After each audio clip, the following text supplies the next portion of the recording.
Hello students, स्वागत है आप सभी का यूपीआई टा इंस्ट्रक्टर के इस यूट्यूब प्लेटफॉर्म पे। देखिए, कल मैंने आपको टेलीग्राम पे ये नोटिस भेजा हुआ था। आई होप आप सभी ने प्रॉपर वे में इस नोटिस को पढ़ा होगा, इसका एनालिसिस किया होगा। साथ ही साथ 28 सितंबर 2022 को ये नोटिस रिलीज़ किया गया है और इसका एनालिसिस हमारे एक दो यूट्यूबर्स हैं, उन्होंने भली भांति कर रखा है। तो इसमें थोड़ा बहुत करेक्शन करने के बाद कुछ चीज़ें मैं आपके सामने बताना चाहूँगा कि देखिए, ये जो नोटिस है आपको उत्तर प्रदेश लखनऊ के परीक्षण एवं सेवायोजन कार्यालय से प्रकाशित किया गया है। इसमें लिखा हुआ है कि प्रदेश में संचालित राजकीय आईटीआई में व्यवसाय अनुदेशन कार्य की सेवा को जैम पोर्टल की व्यवस्था के अनुसार चयनित सेवा प्रदाता संस्था तथा सेवा योजन पोर्टल पर प्रख्याप्त व्यवस्था के माध्यम से संपादित कराए जाने के संबंध में। यानी कि सिंपल शब्दों में अगर मैं आपसे कहूं कि देखिए, जो भी राजकीय आईटीआई हैं उत्तर प्रदेश में वर्तमान समय में सुचारू रूप से कार्यरत हैं, जितनी भी राजकीय आईटीआई हैं, उन सभी आईटीआई में व्यवसाय अनुदेशक के कार्य के लिए जैम पोर्टल के माध्यम से जो नियुक्ति होनी है अनुदेशकों की, कॉन्ट्रैक्ट बेसिस पे या गेस्ट फैकल्टी के फॉर्म में, तो उन सभी अनुदेशकों की नियुक्ति के लिए जैम पोर्टल के माध्यम से जो सेवा प्रदाता संस्था होगी उसका टेंडर, यानी कि उस वैकेंसी को फुलफिल करने के लिए पर्टिकुलर जो संस्था है, जो सेवा प्रदाता संस्था है, उसका चयन करने के लिए के संबंध में ये नोटिस रिलीज किया गया है। तो देखिए, अगर आपको भली भांति ध्यान हो तो जब नियमावली आई थी तो उस टाइम पे 2504 अनुदेशक भर्ती के साथ साथ जिक्र भी किया गया था कि लगभग 4000 की संख्या में आपके गेस्ट फैकल्टियों की भी भर्ती की जाएगी। तो देखिए, मैं आपको यहाँ ये बताने के लिए उपस्थित हुआ हूँ कि आपकी जो 2504 वैकेंसी है, बहुत ही रेयर चांसेस हैं कि आपकी वो वैकेंसी कैंसिल हो, क्योंकि आपकी जो भर्ती प्रक्रिया है थोड़ी विलंबित जरूर है किन्हीं कारणों लेकिन वो कारण जल्दी से जल्दी सॉर्ट आउट किए जाएंगे और सॉर्ट आउट होने के बाद आपकी भर्ती प्रोसेस भी कंप्लीट की जाएगी। और साथ ही साथ अभी जो भी संचालित राजकीय आईटीआई हैं उनके जो भी अनुदेशक के पद पर कार्यरत व्यक्ति हैं और वहाँ पर अगर पद खाली हुए हैं तो उन आईटीआई में के संचालन में कोई समस्या ना हो, इसी समस्या के निराकरण के लिए जो संस्थाओं का चयन मांगा गया है कि जो भी इंटरेस्टेड संस्थाएं हैं जो आयोग के लिए अनुदेशकों का चयन करके उन्हें प्रदत्त करेंगी, उनकी लिस्ट देंगी, तो उसके लिए जो अनुदेशक के पद हैं वो भरे जा रहे हैं, जो कि गेस्ट फैकल्टी के फॉर्म में भरे जाएंगे। तो मैं आपको बता दूं कि अगर आपको याद हो, एक्चुअली में वो जो नोटिस मेरे पास था, जो इन्फॉर्मेशन थी, वो मैं पिछले दिन से उसे सर्च कर रहा हूँ, लेकिन मुझे वो कहीं मिल नहीं पाया। लेकिन मुझे जहाँ तक याद है कि 2500 अनुदेशकों के पद के साथ साथ वहाँ डिस्क्लोज किया गया था कि लगभग 4000 के आसपास गेस्ट फैकल्टी के फॉर्म में भी अनुदेशक के पद भर्ती किए जाएंगे या अनुदेशकों के पदों को भरा जाएगा। तो ये उसी के लिए है कि साथ ही साथ जो, अगर आपको याद हो तो मैंने उन पिछली वीडियोस में भी आपको बताया था कि परमानेंट अनुदेशक के पद के साथ साथ भी कुछ वैकेंसीज आएंगी गेस्ट फैकल्टी की, जो आपको अनुदेशक के पदों की भर्ती के पहले भी देखने को मिल सकती हैं। अगर आपने वो वीडियोस देखी होंगी तो आपको शायद भली भांति याद होगा। तो वही नोटिस मैं सर्च करता रहा लेकिन मुझे नहीं मिला। अगर किसी के पास हो तो आप उसे टेलीग्राम ग्रुप पर भी शेयर कर सकते हैं, ताकि जो भी कैंडिडेट्स हैं इस उम्मीद में बैठे हुए हैं कि उन्हें अच्छी खबर मिलेगी, और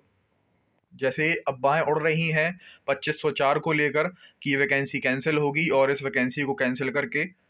जो है गेस्ट फैकल्टी के फॉर्म में फुलफिल किया जाएगा, तो उन्हें भी थोड़ा मनोबल मिल सके और वो इतने हताश ना हो, क्योंकि ऐसा कुछ नहीं है, वो वैकेंसी कैंसिल नहीं होगी और वो वैकेंसी 2504 अनुदेशक भर्ती परीक्षा पूरी पूरी कराई जाएगी। थोड़ा उसमें कुछ प्रॉब्लम्स हैं, उन्हीं प्रॉब्लम्स का सॉल्यूशन जैसे ही मिलेगा, उन प्रॉब्लम्स के सॉल्यूशन मिलने के बाद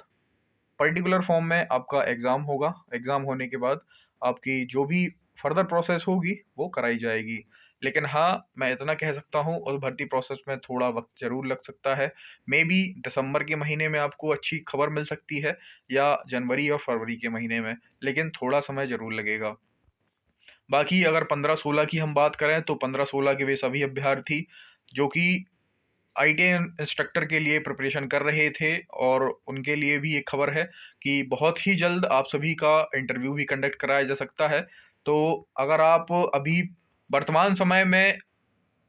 ये सोच कर बैठे हैं कि यार जब डेट आएगी तब देखेंगे, तो देखिए मैं आपको बता दूं अटेंडमली आपको हो सकता है दिवाली तक या दिवाली के बाद अच्छी खबर देखने को मिले। तो आप अपनी जो भी इंटरव्यू की प्रिपरेशन है या आपकी एग्ज़ाम की प्रिपरेशन है, आप मेरे हिसाब से उसे शुरू कर दें और कोशिश करें कि आप अपना बेस्ट से बेस्ट दे पाएँ। मैं भी कोशिश करूँगा कि उन सभी कैंडिडेट्स के लिए इंटरव्यू की क्लासेस जितनी भी हो सकें उन्हें शेड्यूल करूँ और फ्री ऑफ कॉस्ट मैं आप सभी को यूट्यूब पर प्रोवाइड भी कराऊँगा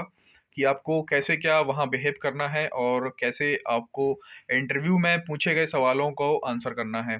देखिए वहीं हम बात करें इस नोटिस की आगे चलकर, तो देखिए यहाँ आपने ऑलरेडी नोटिस पढ़ लिया होगा क्योंकि मैंने कल ही इसे अपलोड कर रखा था। तो देखिए, मैं आपको बता दूँ कि व्यवसाय अनुदेशन के कार्य हेतु आप पैराग्राफ में 1 में पॉइंट नंबर 1 में देखिए, व्यवसाय अनुदेशन के कार्य हेतु सेवा प्रदाता संस्था का चयन जेम पोर्टल की व्यवस्था के अनुसार तथा उसके उपरांत व्यवसाय अनुदेशन की सेवा को संपादित करने वाले अभ्यर्थियों के चयन की कार्यवाही सेवा योजन पोर्टल की व्यवस्था के अनुसार पूर्ण की जाएगी। देखिए, जो भी संस्था होगी, जो इस प्रोसेस को कंप्लीट कराएगी, उसका चयन होगा जेम पोर्टल के माध्यम से और जितने भी अभ्यर्थी एज ए इंस्ट्रक्टर सिलेक्ट होंगे, उन सभी इंस्ट्रक्टर का जो सिलेक्शन होगा वो सेवा योजन पोर्टल के माध्यम से किया जाएगा। यानी कि आपकी जो विज्ञप्ति है वो सेवा योजन पोर्टल के माध्यम से फुलफिल की जाएगी। तो मेरा उन सभी कैंडिडेट से रिक्वेस्ट है कि वो सभी कैंडिडेट्स जिन्होंने सेवा योजन पोर्टल पर अभी अपना अकाउंट नहीं बनाया है, आप अपना अकाउंट बनाकर वहाँ अपनी सारी की सारी डिटेल्स फिल करके उसको प्रॉपर वे में चालू कर लें।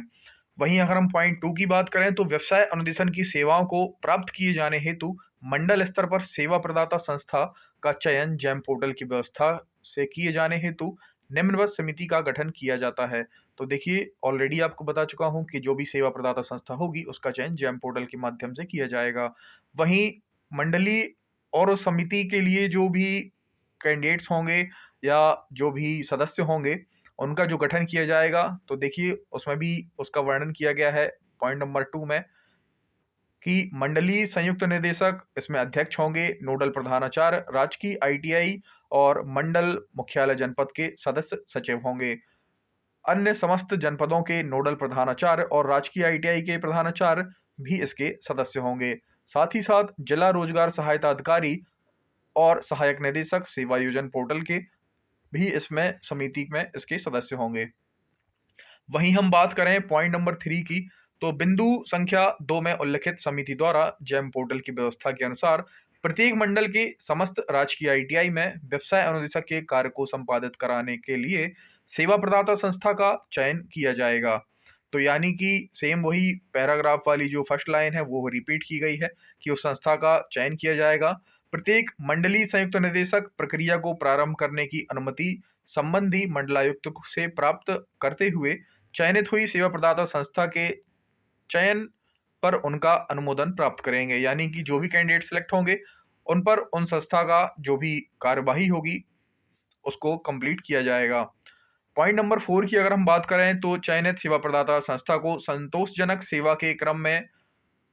अभ्यर्थीवार भुगतान मासिक रूप से जनपद के आहरण, यानी कि इसमें आपका देखिए पॉइंट नंबर 4 में बताया गया है कि जो भी सिलेक्टेड कैंडिडेट्स होगा उसका जो भुगतान होगा उसका पेमेंट होगा वो प्रत्येक माह की 10वीं तिथि तक आवश्यक किया जाएगा। यानी कि जो आपकी हर मंथ की जो 10 तारीख आती है उसके पहले पहले और उस 10 तारीख तक आपका जो भी सैलरी होगी वो आपको आपके अकाउंट में प्रोवाइड कराई जाएगी। वहीं हम पॉइंट नंबर 5 की बात करें तो देखिए, जो भी अनुदेशन की सेवा प्रदान करेंगे, उनको जो सेवा प्रदाता संस्था है, वो अभ्यर्थी के बैंक खाते में जो धनराशि हस्तांतरण करेगी, वो होगी 18,700 रुपये। साथ ही साथ आपको ईएसआई, ईपीएफ इन सभी के बारे में जानकारी अब हो गई होगी तैयारी करते-करते। मैंने भी आपको ये सारी की सारी चीज़ें डिटेल में एक्सप्लेन की हुई हैं पिछली वीडियोज़ में। तो ये भी फैसिलिटीज़ आपको प्रोवाइड की जाएँगी, जिनके तहत अभ्यर्थी को प्राप्त होने वाली फाइनल जो राशि होगी, वो होगी 23,600 रुपये। तो देखिए, अगर आप ये वैकेंसी आपके लिए आ रही है, तो अनुदेशक की जो फाइनल जो परमानेंट वैकेंसी भर्ती होगी, वो जब होगी तब होगी। अगर आपको मौका मिल रहा है एज़ अ गेस्ट फैकल्टी में जॉइन करने के लिए, तो आप इसे ज़रूर जॉइन करिएगा, क्योंकि जब तक आपके पास कुछ नहीं है, तो ये आपके लिए एक बेटर ऑप्शन होगा। और साथ ही साथ जब आप कहीं जॉइन हो जाएँगे, तो इसमें जब भी प्रोसेस हो रही होगी 2504 के लिए, तो जब भी वो आगे प्रोसेस सामने आएगी, तो आप उसमें भी इन्वॉल्व हो पाएँगे। तो देखिए, यहाँ पर हमने बात की इस पर्टिकुलर नोटिस के बारे में कि आखिर इसमें कहा क्या गया है। आप सभी ने ये नोटिस ऑलरेडी पढ़ लिया होगा। तो मैं आपको यही बताने के लिए आया था कि आप प्लीज़ हताश ना हों और ना ही परेशान हों कि आपकी जो 2504 वैकेंसी है, वो प्राइवेट या एज़ ए कॉन्ट्रैक्ट बेसिस पे कंप्लीट की जाएगी। तो देखिए, ऐसा कुछ नहीं है। जब नोटिस आया था, तभी उस टाइम पे किसी नोटिस में डिस्क्लोज़ किया गया था कि परमानेंट अनुदेशक की भर्ती के साथ-साथ कुछ पोस्टों पे या 4000 पोस्टों पे, जहाँ तक मुझे याद है, भर्ती अनुदेशक की गेस्ट फैकल्टी फॉर्म में भी की जाएगी। तो उसी के रिगार्डिंग में ये नोटिस रिलीज़ किया गया है और जो संस्थाएँ हैं, उनको जो इंटरेस्टेड संस्थाएँ हैं, उनको ये नोटिस भेजा गया है कि जो भी इंटरेस्टेड हैं, वो इसमें पार्ट ले सकते हैं जेम पोर्टल के माध्यम से। आई होप आप सभी को जानकारी समझ में आई होगी और आपके जो कन्फ्यूजन्स थे वो दूर हुए होंगे। मेरी कोशिश यही रहती है कि आपको सरल शब्दों में चीज़ें बयां कर सकूं, ताकि आपको भली भांति और उचित प्रकार से चीज़ें समझ में आएँ। भले वीडियोज़ 1-2 दिन लेट हो जाती हैं, लेकिन पूरा एनालिसिस करने के बाद ही आपको कंटेंट प्रोवाइड कराया जाता है। चैनल से जुड़े रहें, वीडियो पसंद आई है तो वीडियो को लाइक करें, चैनल को सब्सक्राइब करें। Thank you so much, good day, जय हिंद।